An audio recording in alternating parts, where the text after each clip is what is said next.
Paul Baxter started feeling sick, and then he developed a wicked cough that got so bad over a couple of days that he could barely speak, and so he went to his doctor, who quickly diagnosed him with pneumonia. But after several months and not having his condition improve at all, his doctor referred him to a respiratory clinic. There, they did an x-ray of his chest, and they discovered a suspicious shadow in the lower right section of his lung. They decided they would take a probe with a camera on the end of it and run it down into his lungs and actually have a look around inside. During the procedure, he saw this lump, but when he zoomed in with his camera on the lump itself, he saw there was something orange sticking out of it. But when he tried to move around the tissue to get a better look, he couldn't get it dislodged, and so he pulled the probe out, and he told Paul he would need to come back in a couple of days when he could use a longer and more powerful probe. And so Paul looks at the doctor and he's like, well, what is it? And the doctor said, honestly, I have no idea, but it's not supposed to be in there. A few days later, the doctor was able to go down and actually dislodge this orange thing from inside of his lungs. And as soon as he pulled it free, there was a camera screen that was watching in real time what this probe was seeing. And it was this kind of triangular small orange thing that nobody had seen before. And then finally, the pinchers came out of Paul's mouth and nobody could believe what they were looking at. What it was holding on to was a small plastic orange traffic cone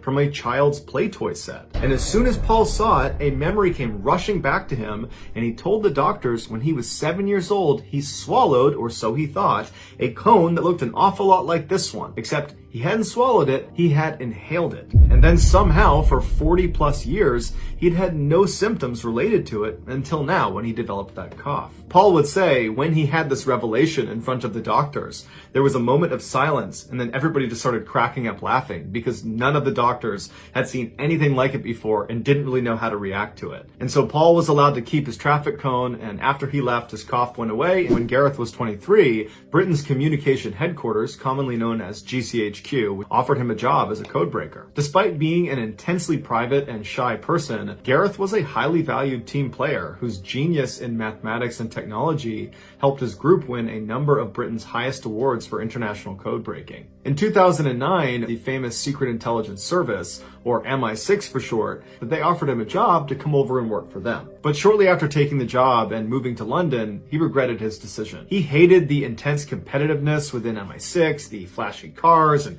flashy lifestyles, and the pressure to go out and party with your coworkers every weekend. Before he left MI6, he took his annual 2-week vacation. But when the vacation was over, he didn't come back to work at his office in London. And for some reason, MI6 never checked in on him to see where he was. It wasn't until his sister called police after not hearing from him that anybody looked into his disappearance. On August 23rd, a uniformed officer went to Gareth's apartment in London to do a welfare check. After knocking on the door and not getting an answer from Gareth, the officer got the key to the apartment from the landlord and went inside. He gets to the second floor, there's nobody up there, but there's a closed door. When he opened the door, he walked into a bathroom, and there was nothing unusual about the bathroom, except in the bathtub there was this big red duffel bag, and inside of that duffel bag was the badly decomposed body of Gareth Williams. The zipper of the bag was padlocked shut on the outside, and the key to this padlock was underneath Gareth's body inside of the bag. There were no fingerprints on the rim or inside the bathtub. There were also no fingerprints on the bag itself, or on the two zippers, or on the padlock, or on the keys. Gareth's iPhone had been found nearby sitting on a table, and it had been factory reset. And later, investigators would determine it had been reset on August 15th, which was the last day Gareth was seen on CCTV footage, and it was also the day that they believe he died. According to the coroner, Gareth's body had no injuries on it. There was no sign of a struggle. The thermostat inside of Gareth's apartment was jacked way up, so it was very hot inside of his apartment, despite the fact it was summer, and it was the height of the summer in August. But regardless, the excessive heat in his apartment sped up the decomposition process and made it impossible to precisely determine a cause of death. Some say the Russian mafia killed him because right before he died, he had been focusing on money laundering in Britain that was tied to the Russian mafia, which would have made him a target. Another theory is MI6 had something to do with Gareth's death, which is why they were not so eager to go looking for him. In fact, one former MI6 agent has come out and said he believes there was a cover-up. The last prominent theory is that Gareth did this to himself. But when two experts who were a part of the investigation attempted to put themselves inside of a similar sized duffel bag and lock it with the padlock on the outside, they couldn't do it despite trying over 400 times. And even if Gareth could have somehow physically got himself inside of this bag and locked it from the outside, How could he have done that without leaving fingerprints all over the bag? Ultimately, despite the red flags, Gareth's death was determined to be probably an accident. 16-year-old Kyle Plush walked out the school's doors and began walking straight across towards the sophomore parking lot where his car, a minivan, was located. He had joined the high school tennis team and had become one of their best and most popular players. That afternoon, he had a match scheduled, so he needed to get into his minivan and get out his tennis racket and his tennis shoes. He slid open the door, he threw his backpack inside, and then he climbed towards the third row back seat of the van, and he began reaching down into the trunk to reach for his bag that contained his tennis racket. And as he was reaching, the third row itself, what he was kneeling on, flipped backwards, dumping him headfirst into the trunk, except all of Kyle's body did not just go tumbling into the trunk space. Instead, his upper half made it about halfway down. He tumbled with the seat, and then he got stuck upside down when the top of that third row seat caught his chest and pressed it up against the back hatch of the van. His hands are free in the trunk space, but they're too close to the ground where he can't really press himself out of this position he's in. There was also no inside handle on the back hatch that Kyle could have grabbed and potentially opened the back door. And so he was entirely reliant on somebody showing up and opening the trunk to get him out. But the scariest part of this situation was that loose third row that came forward and trapped Kyle, it weighed nearly 100 pounds and it was driving against his chest. So he would have had to fight with every breath he took in, pushing up that 100 pounds just to get a marginal breath. But worse than that, if Kyle didn't constantly put air into his chest and keep it full and inflated and strong, that seat would literally crush his chest and kill him. Kyle knew he had to find a way to signal someone that he was in this car. He couldn't reach his phone because it was up in his pants pocket, but he had a smartphone and he knew he could use voice-assisted calling. And so at 3:14 p.m., he used his iPhone's voice assistant, Siri, to call 911. As soon as the dispatcher picked up, Kyle was frantic and he was yelling, "Help, help, help, I'm trapped in a minivan in the Seven Hills parking lot. Someone needs to get me out."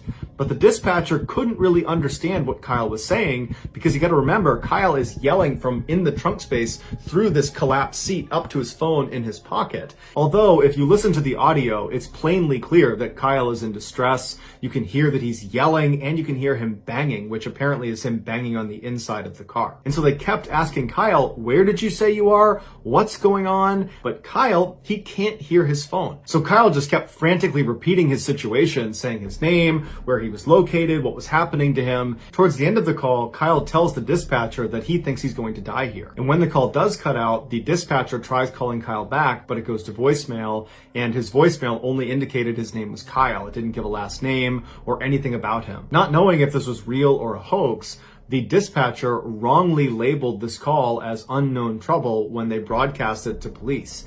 And the dispatcher did not communicate that Kyle was obviously in distress. He was screaming and banging on something throughout the call, and even referenced that he thought he was going to die. Had the dispatcher given Kyle's call a higher priority, fire and rescue would have been alerted, and they could have used their advanced mapping technologies to pinpoint where Kyle's cell phone was, and they could have found him that way. Instead, local police were sent to the Seven Hills High School area to go look around the different parking lots that this caller could have been in.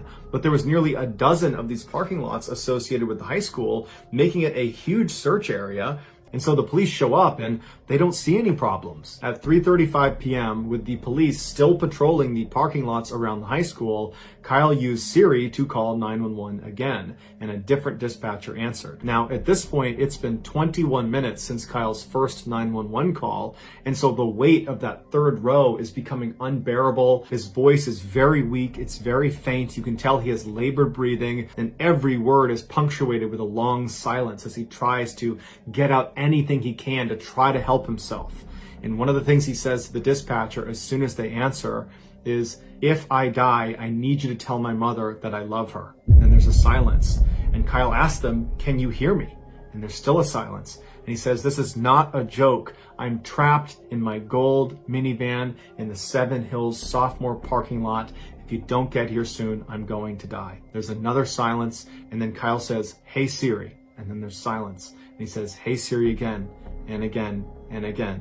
And then it goes silent. The second dispatcher had heard Kyle on this call, but for some reason did not relay to the patrolling officers in the area Kyle's dire situation or his exact position. And so 2 minutes after the second 911 call ended, Those two officers left thinking there's nobody here, there's no trouble, and that was it. Kyle was left all alone. 6 hours later, Kyle's father went out looking for him after he didn't come home from his tennis match. And he found his son's minivan parked in the sophomore parking lot at the high school. And when he went up to it, it was too late. His son was still trapped upside down in the back in the trunk, and he had died after the third row had finally crushed his chest, causing him to asphyxiate. Kyle's family is in the middle of a wrongful death lawsuit filed against the city and several employees, and so the legal outcomes of this case are still pending.